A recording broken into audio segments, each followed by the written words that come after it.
உண்மையான காதல்னா என்ன அப்படின்னு உங்களுக்கு ஒரு சின்ன சந்தேகம் இருந்தா கூட கண்டிப்பா இந்த படத்தை போட்டு பாத்துருங்க. அதுக்கப்புறம் உங்களுக்கு இருக்கிற சந்தேகம் எல்லாமே தெரிஞ்சிரும். இந்த படத்துல காட்டினதை தவிர வேற எல்லாமே உண்மையான காதல் தான் அப்படின்னு உங்களுக்கு வந்து தோண ஆரம்பிச்சிடும். எஸ், தேர இஷ்க் மேன் இப்ப ரீசெண்டா வந்து ஓடிடி ரிலீஸ் ஆச்சு. தியேட்டர் ரிலீஸ் ஆகும்போது மிகப்பெரிய ஹிட் அப்படின்னு ஒரு பஃப் வந்து கிரியேட் ஆச்சு. ஸோ அதே நம்பிக்கையோட நான் ஓடிடில போய் பார்த்தேன் எனக்கு என்ன நடந்துச்சுன்னா, S, let's see that in this video. Hi, hello, vanakkam and welcome to my YouTube channel. This is the Uncreative.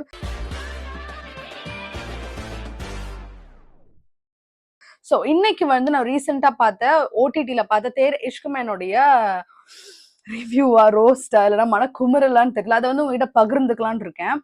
So okay, start பண்ணுவோமா? எஸ், ஃபர்ஸ்ட் இந்த படம் வந்து எப்படி ஸ்டார்ட் ஆகுதுன்னு சொன்னா, இந்தியாவோட ஏர்ஃபோர்ஸ்ல இருக்காரு நம்மளுடைய தனுஷ் அவர்கள். ஸோ அவர் வந்துட்டு ஏதோ அஃப்கோர்ஸ் பீஸ்ட்ல நீங்க வந்து விஜய் சார் பறக்கிறத பார்த்துருப்பீங்களா, அந்த மாதிரி தான் அவர் பறந்துட்டு இருக்கிறாரு மேல வந்துட்டு. ஸோ அந்த டைம்ல வந்துட்டு அவர் வந்து அவரோட கமாண்டர்ஸோட பேச்செல்லாம் கேட்காம எதிரி நாட்டு கூட போய் ஸ்ட்ரெயிட்டா போய் சண்டை போடுறாரு. ஸோ இப்போ ஏர்ஃபோர்ஸ்ல சண்டை போடுறாங்கன்னா அப்ப பேட்ரோல் மாதிரி வச்சுக்கோங்களேன். இப்ப நம்மளோட போலீஸ் வந்து எப்படி நம்மளுக்கு பூமியில வந்து பேட்ரோல்ல இருப்பாங்கல்ல, அந்த மாதிரி வானத்துல வந்து பேட்ரோல் அவரு. பட் அவங்க ரூல்ஸ் அண்ட் ரெகுலேஷன்ஸ் இருக்குல்ல, அதெல்லாம் மதிக்காம தனுஷ் போய் நேரா போய் எதிரி நாட்டோடைய பட்டு நீங்க இருந்து இடத்த காலி பண்ற சுடவா அப்படின்னு வந்து கேட்கிறாரு. அதுக்காக அவருடைய சீஃப் ஆஃபீஸர் வந்து கூப்பிட்டு வண்டே கேட்கிறாரு அவரை, உன்னை என்ன வேலை கொடுத்து நீ என்ன வேலை பண்ணிக்கிட்டு இருக்க, உனக்கு இவ்வளவு கோவலா இருந்தா நீ சரிப்பட்டே வர மாட்டேன், உருப்படவே மாட்டேன், நீ ஒழுங்கா போய் சைக்காலஜிஸ்ட போயிட்டு நீ வந்து கரெக்டா இருக்க, மனநிலையோட தான் இருக்க அப்படின்னு சொல்லி எனக்கு கிளியர் பண்ணி எடுத்துருவா. அதுக்கப்புறம் தான் உனக்கு எதுவா இருந்தாலும் பறக்கிறதுக்கு நான் வந்து இது பண்ணுவேன். அதுக்கப்புறம் நீ வார் அந்த மாதிரி போனோம்னா நீ இதை போய் கிளியர் பண்ணிட்டு வா. ஒரு ரீல்ஸ் ஒரு நாள் எந்த ஒரு முக்கியமான வாரில் எதுவுமே வந்து கலந்துக்கவே முடியாது, சப்பால் சுட்டு போட வேண்டியதான் அப்படின்னு வந்து சொல்லிடுவாரு. ஸோ அந்த ஃபைல் தனுஷோடைய ஃபைல் வந்துட்டு ஒரு சைக்காலஜிஸ்ட போகுது. அந்த சைக்காலஜி என்னன்னா, அந்த சைக்காலஜிஸ்டோடைய முகத்தை காட்டும் பொழுது வந்து ரத்தமா வந்து வாந்தி எடுத்துக்கிட்டு இருக்கிறாங்க. என்னடா இது ரத்த வாந்தி எடுத்துக்கிட்டு இருக்கியம்மா, என்னம்மா ஆச்சு உனக்கு அப்படின்னு சொல்லி பார்த்தா அவங்க பிரெக்னெண்டா வேற இருக்காங்க. சோ அவங்க உடனே தனுஷோட இந்த பேப்பர் எடுத்து பார்த்தோன்னே பதட்டப்படுறாங்க. மை காட், இவனா அப்படின்னு சொல்லிட்டு கண்டிப்பா இந்த கேஸை நான் வந்து அட்டென்ட் பண்றேன், அவர் உடனே வர சொல்லுங்க அப்படின்னு சொல்லி வந்து சொல்றாங்க. சோ இவங்க ரெண்டு பேரும் வந்து மீட் பண்றாங்க. மீட் பண்ணும் பொழுது இவங்க ரெண்டு பேருடைய கண்களுமே அப்படி கலங்குது. இதுல நமக்கு தெரியுது இவங்க ரெண்டு பேருக்கு ஏதோ ஒரு பாஸ்ட் இருக்கு அப்படின்னு சொல்லிட்டு. சோ அப்பதான் ஸ்டார்ட் ஆகுது அவங்களுடைய ஃபிளாஷ்பேக். எஸ், அவங்களோட ஃபிளாஷ்பேக் வந்துட்டு எப்படி ஸ்டார்ட் ஆகுதுன்னா, தனுஷ் வந்துட்டு ஒரு காலேஜ்ல வந்து ஒரு அடங்காத, ஒண்ணுத்துக்கு உருப்படாத, படிக்கவே படிக்காத காலேஜ்ல பட் டானா சுத்திட்டு இருக்கக்கூடிய அர்ஜுன் ரெட்டி ஞாபகம் வராரா? எஸ், அந்த மாதிரி ஒரு ஸ்டூடெண்ட். ஓகேவா? சோ இந்த மாதிரி ஒரு ஸ்டூடெண்ட் இருந்தாலே, ஒண்ணுத்துக்கு உருப்படாம ஒரு பையன் இருந்தாலே கண்டிப்பா தன்னுடைய வாழ்க்கையை தியாகம் பண்ணி அவனோட வாழ்க்கையை திருத்தறதுக்கு ஒரு பொண்ணு வரணும்ல, அதான ஹீரோயின். ஆனா ஹீரோயின் வந்து கொஞ்சம் டிஃப்ரெண்டா இதுல வந்து திருத்துறது அவங்களோட வாழ்க்கையோடைய லட்சியம். பட் டிஃப்ரெண்டா ட்ரை பண்ணிருக்காரு டைரக்டர். என்ன மாதிரினா, அவர் லவ் பண்ணி திருத்துரு, உண்மையா லவ் பண்ணி அவங்க திருத்தல, அவங்க ஒரு சைக்காலஜிஸ்ட். ஸோ இவங்க ரெண்டு பேரும் மீட்டிங்கே வந்துட்டு ஒரு அவங்க வந்து அவங்களோட தீசிஸை வந்து சப்மிட் பண்ணிட்டு இருப்பாங்க, பேசிட்டு இருப்பாங்க, ப்ரெசென்ட் பண்ணிருப்பாங்க. ஸோ அந்த டைம்ல தான் தனுஷ் வந்து மீட் பண்றாங்க. அவர் வந்து அந்த ஹால்குள்ளேயே புந்து எல்லாரும் அடிச்சு நொறுக்கிட்டு இருப்பாரு. ஸோ அந்த டைம்ல கீர்த்தி சொன்னா 2000 பேஜஸ் தீசிஸ், இங்க 200 300 தீசிஸ் சப்மிட் பண்றதுக்கு அவன் செத்துக்கிட்டு இருக்கான். 2000 பேஜஸ்ல தீசிஸ் பண்ணிருக்காங்க கீர்த்தி சொன்னான். சோ அவங்க வந்து இவனை பார்த்த உடனே வந்து இவன மாதிரி ஒருத்தன் நம்மளால திருத்த முடியுமா அப்படின்னு அந்த சேலஞ்ச் வந்து கையில எடுக்கிறாங்க. சோ அதுக்கப்புறம் தனுஷ் பின்னாடி சுத்தி நான் வந்து உன்னை வந்து திருத்தி காட்டுறேன் அப்படின்னு சொல்லி வந்து சபதம் எடுக்கிறாங்க கீர்த்தி சொன்னான். சோ அதனால அவங்க ரெண்டு பேருமே வந்து அவர் அப்பவே சொல்றாரு, நான் எல்லாம் தேர மாட்டேன், நான் வந்து நான் என்னெல்லாம் அந்த மாதிரிலாம் பண்ண முடியும்னு சொல்றாரு. ஆனா நம்மளோட பெண்களுடைய இது என்னது, நீ வேண்டாம் வேண்டாம்னு சொன்னாதான் நான் வேணும் வேணும்னு சொல்லுவேன் அப்படின்னு சொல்லிட்டு நம்மளுக்கு ஒரு மட்டமான ஒரு ஆட்டிடியூட் கடவுள் படிச்சிருக்காருல்ல. ஸோ அந்த ஆட்டிடியூட கேரி பண்ணிட்டு தனுஷை வந்து பின்தொடர்றாங்க கீர்த்தி சொன்னான். இவங்க ரெண்டு பேரும் ரிலேஷன்ஷிப் இந்த மாதிரி போயிட்டு இருக்கு. இவர் வந்து எப்பெல்லாம் கோவப்படுறாரோ அவங்க போய் கட்டி பிடிச்சு கோபப்படாத கோபப்படாத கோபப்படாத கோபப்படாத அப்படின்னு, இந்த ட்ரீட்மெண்ட் எனக்கு ரொம்ப பிடிச்சிருக்கு அப்படின்னு சொல்லிட்டு தனுஷ் வந்து இன்னும் அதிகமா கோவப்படுவார். கரெக்டா?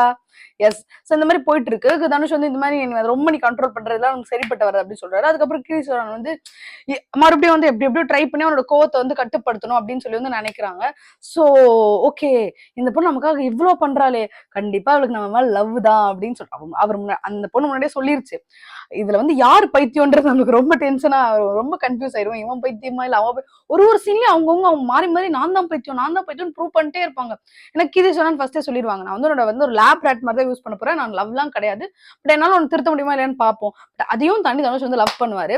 அவரோட லவ் சொல்லலாம் அப்படின்னு போகும்பொழுது அவங்க அங்கிருந்து குடுன்னு ஓடி போய் வேற ஒரு டர்பன் கட்டியிருக்க ஒருத்தர் வந்து டர்பன் இல்ல சாரி, ஒரு சின்ன திருத்தம், ஒருத்தர் வந்து கட்டி பிடிப்பாங்க. கட்டி பிடிச்சிட்ட உடனே வந்துட்டு இவருக்கு அப்படியே வந்து அப்படியே மழையில நனைஞ்சுக்கிட்டு தேரை இஷ்குமே அப்படின்ற பிஜிஎம் எல்லாம் போட்டு அவர் அப்படியே டென்ஷன் ஆயிருவாரு. சோ சீன் கட் பண்ணா இவங்க 2 பேரும் வந்து பப்ல உட்காந்து குடிச்சிட்டு இருக்காங்க. கீர்த்தி சுரேஷனும் அவருடைய அமெரிக்க மாப்பிள்ளையும் பப்ல உட்காந்து குடிச்சிட்டு இருப்பாங்க. என்ன பேசிட்டு இருப்பாங்கன்னா, சோ அவன் நல்லவன் தான், அவன் கொஞ்சம் ரொம்ப கோவப்படுவான், அவனை வந்து அவன் திருத்திடலாம், ஓகே தான் அப்படின்னு பேசிட்டு இருப்பாங்க. கிடுகிடுன்னு வருவாரு, பைக்ல இருக்க பெட்ரோலை வந்து எடுத்துட்டு வந்திருப்பாரு. எடுத்துட்டு அவர் மேல கொஞ்சம் ஊத்திப்பாரு, அந்த பையன் மேல கொஞ்சம் ஊத்திருவாரு. ஒருவேளை உன்ன ஓகே பண்ணான்னு வச்சுக்கோயேன், நம்ம 2 பேரும் செத்துடலாம், இல்ல என்ன ஓகே பண்ணான்னு வச்சுக்கோயேன், நம்ம 2 பேரும் செத்துடலான்னு. ஒரு நான் ஏன்டா சாகணும், இப்பதான்டா ஃப்ரெஷ்ஷா ஃபிளைட்ல இருந்து வந்திருக்கேன், நான் ஏன்டா செத்து போகணும் அப்படின்னு சொல்லி ஒரு ரொம்ப அந்த மனுஷனுடைய நிலைமையை நினைச்சு பார்த்து ரொம்ப கவலைக்கிடமா இருக்கு எனக்கு. சோ அந்த இடத்துல இருந்து அவர் வந்து அது மாதிரி பேசிட்டு பட் கொளுத்த மாட்டாரு, வீட்டுக்கு வந்துருவாரு. அங்க இருந்து ஹீரோயின் வந்து ஹீரோட வீட்டுக்கு வந்திருப்பாங்க. வீட்டுக்கு வந்துட்டு நான் உனக்கு நீ எனக்கு அப்படின்னு அவங்களே எடிட் பண்ணி பேசிக்கிட்டு இருப்பாங்க. சோ இவங்க வந்து தயங்கி தயங்கி பேசுறத பார்த்து அப்பாவும் அவரோட ஃப்ரெண்டும் இருப்பாங்க அந்த இடத்துல, தனுஷ் கூட. இவங்களோட லவ் தான் அப்படின்னு வந்து நினைச்சுப்பாங்க. ஒரு அப்பாவா வந்து நீ இத்தனை மணிக்கு இங்க என்னமா பண்ணிட்டு இருக்க, இவனுக்கும் உனக்கும் என்ன சம்பந்தம், அவன் படிக்கிறது ஒன்னு சுக்கத்துக்கும் பிரயோஜனம் கிடையாது, காலேஜ்ல வெறுமனே சுத்திக்கிட்டு இருக்க, அது லவ் வேற ஒரு கேடா நிறுத்து போட்டு 2 பேரும் சாத்தாம அவர் சந்தோஷப்படுறாருங்க. இந்த மாதிரி அப்பாலாம் எங்கதாங்க இருக்காங்க, தமிழ் சினிமால மட்டும் தான் இருக்காங்கன்னு நினைச்சிட்டு இருந்தேன். ஹிந்தி சினிமால கூட இருக்காங்க இந்த மாதிரி அப்பாலாம், பரவாயில்ல. பட் அப்ப தனுஷ் வந்துட்டு அப்போ உடனே கிரிஸ் வந்து எங்க அப்பா ஒரு நாளைக்கு வந்து மீட் பண்ண அப்படின்னு சொல்லிட்டு வந்து போயிடுறாங்க. சோ அடுத்த சீன் வந்து தனுஷ் அவங்க அப்பாவை பார்க்க போற சீன். இந்த மாதிரி சீன்ஸ் நம்ம நிறைய தனுஷ் படத்துல பார்த்திருப்போம். திருவிளையாடல் ஆரம்பமா இருக்கலாம், அவன் பணக்கார அப்பா கிட்ட போயிட்டு பொண்ணு கேட்கிற மாதிரி ஒரு சீன், அப்புறம் அவங்க அவரு அசிங்கப்படுத்துற மாதிரி ஒரு சீன் நம்ம எக்ஸ்பெக்ட் பண்ணலாம். தனுஷ் டைரக்ட் பண்ண நிலவுக்கு என்மே நெல்லடி கோபம், அதுல கூட அவங்க பையன் இந்த நிலவுக்கு என் மேல என்னடி கோபம், அதுல கூட அந்த பையன் வந்து அவங்க பாப்பா போய் பேசுவாரு, எங்க 10 ரூம் இருந்தாலும் ஒரு ரூம்ல தானே தூங்குவீங்க, 10 கார் இருந்தாலும் ஒரு அந்த மாதிரி முத்தான டயலாக்ஸ்ல வந்து பேசுவாங்க இந்த மாதிரி டைம்ல ஹீரோஸ். சோ அவரு வந்து போய் பேசுறாரு, ஒண்ணு நான் வந்து IAS எனக்கு என்ன தகுதி இருக்குன்னு தெரியுமா அப்படின்னு சொல்லி அசிங்கப்படுத்திடுவாரு. உடனே வந்துட்டு அவருக்கு ரொம்ப இன்சல்ட் ஆயிடும். கீரிசனான் வருவாங்க, நான் வந்து உனக்கு நான் ஏழையா இருக்கிறது பிரச்சனை இல்ல, உனக்கு நான் ஏழையா இருக்கிறது பிரச்சனை இல்ல அப்படி கேட்கும்போது அந்த பொண்ணு சொல்லிக்கணும், லவ்லாம் பண்ணல என்ன விட்டுரு அப்படின்னு. இல்ல எனக்கு பிரச்சனை இல்ல அப்படின்னு தெளிவா சொல்லும். அப்படியா, நான் போய் UPSC பாஸ் பண்ணிட்டு வரேன். அவங்க அப்பா சொல்லுவார், UPSC பாஸ் பண்ணிட்டு வந்து பேசிக்கலாம். UPSC பாஸ் பண்ணிட்டு வரேன், அதுக்கப்புறமா வந்து நான் வருவேன், நான் UPSC பாஸ் பண்ணாதான் உனக்கு கால் பண்ணுவேன், அது வரைக்கும் நீ வெயிட் பண்ணுவியா அப்படின்னு சொல்லிட்டு கிளம்பிட்டு போயிடுவாரு. அப்பதான் என்கிட்ட இருந்து கால் வரும்னு சொல்லிட்டு. இவனுக்கு என்ன ஒரு சந்தோஷம் தான், இவன் வந்து ஒரு பேப்பரே பாஸ் பண்ண மாட்டான், இவன் எங்க இருந்து UPSC எல்லாம் பாஸ் பண்ண போறான், இவன் அவ்வளவு உருப்பட மாட்டான். நம்ம வந்து எப்படியும் அவங்ககிட்ட இருந்து தப்பிச்சிட்டோம், நம்ம லவ் பண்ணலன்னு சொன்னா நம்மளும் எரிச்சிட்டு நம்ம வீடியோ எரிச்சிருவான். ஆனா இவனே இப்ப போய் UPSC படிக்கிறேன்னு போயிருக்கான், இவன் எப்படி இருந்தாலும் தேர மாட்டான்னு சொல்லிட்டு சந்தோஷத்துல இந்த அம்மா வந்து வெளிநாட்டுக்கு போய் வேற ஒரு பையனை லவ் பண்ணி கல்யாணம் பண்ணிக்கலாம்னு சொல்லிட்டு அவங்களோட அனௌன்ஸ்மெண்ட்டை எடுத்துக்கிட்டு வருவாங்க. சோ இதுக்கு நடுவில் என்ன நடந்துட்டு இருக்கு, UPSC படிக்கலாம்னு சொல்லி தனுஷ் போனாரா. சோ அவருக்கு வந்து பின்னாடி ஒரு AR ரகுமான் பாட்டு, ஒரு சூறாவளி கிளம்பியதே அந்த டோன்ல ஒரு பாட்டு வந்து போட்டுருவாங்க. சோ அப்கோர்ஸ் இந்த பாட்டோட முடியல ஒரு எக்ஸாம் கிளியர் பண்ணி தான் ஆகணும். கிளியர் பண்ணிட்டாரு, 3rd attempt 3 years. Okay, first அட்டம்ப்ட்ல எப்படி உங்களுக்காக இவன் UPSC பழைய காலத்துல எடுத்த படமா இருந்தா ஃபர்ஸ்ட் அட்டம்ப்ட்லயே பாஸ் பண்ற மாதிரி காமிச்சிருப்பாங்க. பட் இப்பெல்லாம் கொஞ்சம் மக்களுக்கு UPSC பத்தி தெரியுது, இவனுக்கு எதனா கேள்வி கேட்பானுங்க, அட்லீஸ்ட் கொஞ்சம் யோசிச்சிருக்காங்க. பட் நிறைய விஷயத்துல யோசிக்கல, ஒரு விஷயத்துல யோசிச்சிருக்காங்க. சோ அதனால வந்து 3 years கழிச்சு ஒரு பாஸ் பண்ற மாதிரி சீன் வச்சிருக்காங்க. 3 வருஷம் முடிச்சுட்டு மாலா அப்படின்னு சொல்லிட்டு என்ன சொல்றது, நான் பாஸ் ஆயிட்டேன் அப்படின்னு சொல்லிட்டு அவர் வந்து தூக்கிட்டு வந்தா அந்த இடத்துல அவர் வந்து கல்யாணம் அனௌன்ஸ்மெண்ட் பண்ணிருப்பா. என்ன திமுரு இருக்கும் அப்படின்னு தனுஷ் வந்து நினைப்பாரு. இப்ப கால் பண்ணிட்டு இருப்பாரு, அவ அங்கிருந்து வந்து கால் எடுக்கும் பாப்பா, ஐயோ இவெல்லாம் பாஸே பண்ண மாட்டானே, இவெல்லாம் புதைச்சிட்டேனே, இவெல்லாம் திரும்பியே வரமாட்டான்னு நினைச்சனே, நீ எப்படா பாஸ் பண்ண அப்படின்ற மாதிரி இருக்கும் அவளுக்கு. வந்து போய் செக் பண்ணா அவன் வந்து பாஸ் பண்ணிருப்பான். ஒண்ணுமே புரியாது வந்து கீர்த்தி சுரேஷனுக்கு, என்னடா இது மெடிக்கல் மிராக்கிள் அப்படின்னு சொல்லிட்டு அவன் வந்து டென்ஷன் ஆயிருவாரு. தனுஷ் சும்மாவே வந்து எரிப்பாருல, இப்ப வந்து பெட்ரோல் பாம் வந்து தூக்கி அடிப்பாரு IAS வீட்டுக்குள்ளேயே. சும்மா விடுவாங்களா, உரிச்சிருவாங்க, கோழி உப்பு போட்டு உரிக்கிற மாதிரி உரிச்சு தள்ளிடுவாங்க. சோ அதுக்கப்புறமா வந்து அவங்க போய் கீர்த்தனா வந்து கேட்பாங்க, நீ நல்லவன் தான், நீ வந்து இது பண்ண, நீ வந்து ப்ளீஸ் ப்ளீஸ் ப்ளீஸ், நீ திரும்ப கட்டிப்பிடிப்பாங்க, உன் கட்டிப்பிடிவதில் இதுக்கு மேல சரிப்பட்டு வராது, போடி நீ அங்கிட்டுன்னு சொல்லிட்டு எரிக்க ஆரம்பிச்சிருவாரு. ஆக்சுவலி நான் சொன்ன மாதிரி அதுக்கப்புறமா அவரை கூட்டு போயிட்டு போலீஸ் ஸ்டேஷன் போய் பொலன்னு பொலந்து கட்டிடுவாங்க. சோ அதுக்காக வந்து அவங்க அப்பா, தனுஷோடைய அப்பா பிரகாஷ் ராஜ் வந்துட்டு மன்னிப்பு கேட்பாரு எல்லா காலிலும் விழுந்து. இது வந்து அசுரன் சீன். எல்லாரும் காலையில் விழுந்து மன்னிப்பு கேட்ட உடனே அவர் வந்து சரி போங்க, ஆனா இதோட உங்க முகத்தை நான் டெல்லியிலேயே பார்க்க கூடாதுன்னு சொல்லிடுவாரு ஹீரோயினோட அப்பா வந்துட்டு. சோ கூட்டிட்டு போலீஸ் ஸ்டேஷன்ல போய் பார்த்தா அவரை வந்து சுக்கா நொறுக்கி இருப்பாங்க. சோ அவரை தூக்கி உட்கார வச்சுட்டு அவர் பைக்ல வந்து போயிட்டு இருப்பாரு. அப்ப அந்த டைம்ல வந்து கதை சொல்லிட்டு இருப்பாரு. நீ வந்து சின்ன வயசுல வந்து ஃபிளைட்ல போகணும்னு நினைப்பேன், ஆனா நம்மளால போக முடியாது, ஆனா என் சைக்கிள்ல நீ போகும்போது ஃபிளைட் மாதிரி போகணும்னு ஃபீல் பண்ணுவேன், அதுக்காக என்ன ஃபாஸ்டா மெரின்னு சொல்லுவேன், பக்கத்துல இருக்க பைக்கு கார் எல்லாம் ஓவர்டேக் பண்ண சொல்லுவேன், நானும் மெரி ஃபாஸ்டா மெரிப்பேன், அப்படியே அங்க இருக்கிற டயர் இதெல்லாம் பிச்சுக்கிட்டு போவோம் அப்படின்னு சொல்லிட்டு ஒரு முறுக்குவாரு பாருங்க. முன்னாடி காலத்து டிவிஎஸ் 50 போல் இருக்கு, அது வந்து ஸ்கூட்டி பெப்ப சம்திங் அந்த மாதிரி பழைய காலத்து ஏதோ ஒரு வண்டிங்க. அப்படி எல்லா குருவி படத்துல வர மாதிரி தனித்தனியா பார்ட் பிரிச்சுன்னு போயிட்டு டம்மால்னு விழுறாங்க 2 பேரும். அவ்வளவுதான், விழுந்ததுதான். பிரகாஷ் ராஜ் க்ளோஸ். சோ இப்ப என்ன ஆயிடுச்சு, எதனால பிரகாஷ் ராஜ் செத்துட்டாரு? கீர்த்தி சுனனால செத்துட்டாரு. அவரு வண்டி ஃபாஸ்டா போனதுனால சாகல, கீர்த்தி சுனனால செத்துட்டாரு. சோ வந்து இவருடைய அஸ்திய வந்து கரைக்கலாம் அப்படின்னு அங்க போகும்பொழுது அங்க வந்துட்டு வருவாரு நம்மளுடைய ராஞ்சனா படத்துல ஒரு ஃப்ரெண்டா இருப்பார்ல, அவர் வந்து அவருக்கு வந்து ஆடி போயிருந்த தனுஷுக்கு கிருஷ்ணன் கொடுத்த கீ மாதிரி கொடுப்பாரு. வேட்டைக்காரன் படத்துல வந்து வில்லன் வந்து சொல்லுவார்ல, அந்த மாதிரி வந்து சொல்லுவாரு, உன்னுடைய இந்த கோவத்தை வந்து உனக்கு வந்து நீ வந்து எரிச்சிடாத, நீ வந்து யூஸ் பண்ணு, ஃபியூலா யூஸ் பண்ணு, வாழ்க்கையில இப்படி அப்படி உங்க அப்பா அப்படின்னு பேசினோன்னே அவருக்கு வந்து அவ கிடக்குறா, நான் வந்து வாழ்க்கையில சாதிச்சு காட்டுவேன், எங்க அப்பா ஃபிளைட்ல போகணும்னு நினைப்பாரு, நான் ஆவறேன்டா ஆர்மி ஆஃபீஸர், லைக் ஏர்ஃபோர்ஸ்ல போறேன்டா அப்படின்னு சொல்லிட்டு அப்படிதான் அவர் வந்து ஏர்ஃபோர்ஸ்க்கு வந்திருக்கு. நீங்க நினைக்கலாம் ஒன்றுமே உருப்படாதவன் எப்படி யூபிஎஸ்சி பாஸ் பண்ணா, யூபிஎஸ்சி படிச்சவன் எப்படி ஏர்ஃபோர்ஸ்க்கு வந்தான், எல்லாத்துக்கும் கதையில வந்து பதில் கொடுத்துருக்காங்க, நீங்க வந்து தெளிவா பாக்கணும். ஓகேவா? சோ அதுக்கப்புறமா அது அப்படிதான் அவர் வந்து ஏர்ஃபோர்ஸ்க்கு வராரு. சோ இந்த விஷயம் ஏர்ஃபோர்ஸ்க்கு வராது, இதுக்கு நடுவில் வந்து நடக்கும். இந்த அஸ்தியை வந்து எடுத்துட்டு வந்துட்டாரா, எடுத்துன்னு வந்தோடனே இப்ப கீர்த்தனா வந்து கல்யாணம் வந்து நிச்சயம் பண்ணி அப்படி போயிட்டு இருக்கும்.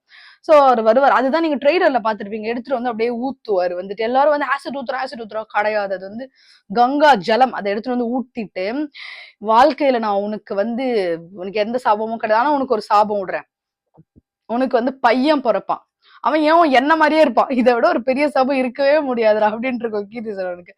அவனை என்ன மாதிரியே லவ் பண்ணுவான், அப்போ தெரியும் உனக்கு உண்மையான லவ்னா என்ன அப்படின்னு சொல்லிட்டு, அப்ப உன்னை நீ பண்ண தப்புக்கெல்லாம் நான் மன்னிச்சிட்டேன் அப்படின்னு சொல்லிட்டு கிளம்பிடுவாரு. இப்போ கீர்த்தி சுரேனுக்கு கில்ட் ட்ரிப் ஆயிருச்சு, ஏன்னா இவன் நம்மள பொசுக்குன்னு மன்னிச்சுட்டான், இதுக்கு மேல நான் வந்து உயிர் வாழ்ந்து என்ன பையன் அப்படின்னு சொல்லிட்டு இவனே நம்ம லவ் பண்ணி கல்யாணம் பண்ணிக்கலாம் அப்படின்னு சொல்லி போனா அவர் வீட்டெல்லாம் காலி பண்ணிட்டு வெளியே போயிட்டு இருப்பாரு. அப்ப ஆரம்பிக்கிறது கீர்த்தி சுரேனுக்கு குடிப்பழக்கம். ஏன்னா வந்து ஏமாத்திட்டாங்களே, இவரால அவங்க அப்பா செத்துறான், அவன் வாழ்க்கை நாசமா போச்சு, யூபிஎஸ்சி பாஸ் பண்ணிருக்கான், ஆனா அதை பத்தி பிரச்சனை கிடையாது, என்னாலதான் நாசமா போச்சு, அப்கோர்ஸ் இவரால் நாசமா போச்சு, ஆனா அவரும் ஒன்னும் வந்து இது கிடையாது. 2 பேரும் வந்து சேம் டு சேம் தாங்க இருந்தது, லூஸ் தனத்துல 2 பேருமே வந்து. சோ அதனால இவர் குடிச்சு லிவர் சுரோசிஸ் வந்துரும் இவருக்கு வந்து. பட் அவங்க அப்பா வந்து கெஞ்சி கேட்பாரு, ஐஎஸ் அப்பா, இவளெல்லாம் வந்து என்ன பண்றதுன்னு தெரியல எனக்கு, பட் அவங்க அப்பா வந்து ப்ளீஸ்மா கல்யாணம் பண்ணிக்குமா அப்படின்னு சொல்லி கேட்பாரு. பட் இருந்தாலும் அந்த டர்பன் கட்டினவர் கல்யாணம் பண்ணிக்கிறாருங்க இவளை, எந்த யங்கரா இருக்கீங்கலாம் வந்து கோயில் வச்சு கும்பிடணும் அவரெல்லாம் வந்துட்டு.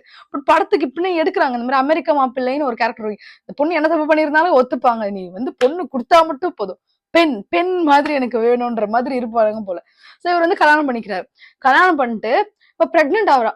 இந்த மாதிரி குடிப்பழக்கம் இருக்கு, சிகரெட் வேற இந்த 24/7 அடிக்கிற செயின் ஸ்மோக்கர் வேற அவ, இவெல்லாம் குழந்தை பெத்துக்கலாமா, யோசிக்க வேணாமா, நமக்கு எல்லாம் இது தேவையா அப்படின்னு சொல்லிட்டு. ஆனா அவ வந்து பிரெக்னென்ட் ஆகுறா.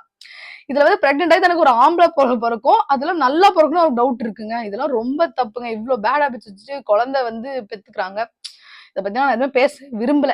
சோ அவ பிரெக்னென்ட் என்ன தெரியுமா சொல்லுவா, நீ எனக்கு வந்து ஒரு இது கொடுத்த, எனக்கு ஒரு பையன் பிறப்பான்னு நீ சொன்னதாலதான் நான் குழந்தை பெத்துக்கிறேன், அந்த குழந்தை உள்ள இருந்து கேட்கும், நீங்க 2 பேரும் வந்து இந்த காரியமுஞ்ச கதையெல்லாம் என்கிட்ட வந்து காவிய கதையை சொல்லிக்கிட்டு இருக்க, நீங்க 2 பேரும் பண்ண அசிங்கத்துக்கு நான் பிறந்து இந்த உலகத்துல அனுபவிக்கணுமா அப்படின்னு கேட்கும் வந்து. Very sad. சோ இப்படியாக இவங்களுடைய கதை வந்துட்டு இவங்க 2 பேரும் இப்ப மறுபடியும் மீட் பண்ணிருக்காங்க. ஓகே, கீர்த்தி சுரேன் அப்ப தனுஷ பார்க்காம போனாங்கல்ல, அதுக்கப்புறம் இப்பதான் மீட் பண்றாங்க. சோ இப்ப வந்து இது பாஸ் பண்ணாதான் தனுஷால வந்து வார் போயிட்டு இருக்கு, போக முடியும், ஆனா இப்ப கீர்த்தி சுரேன் பண்ண மாட்டான். இவ வந்தாலே வில்லகத்தோட தான் வருவா.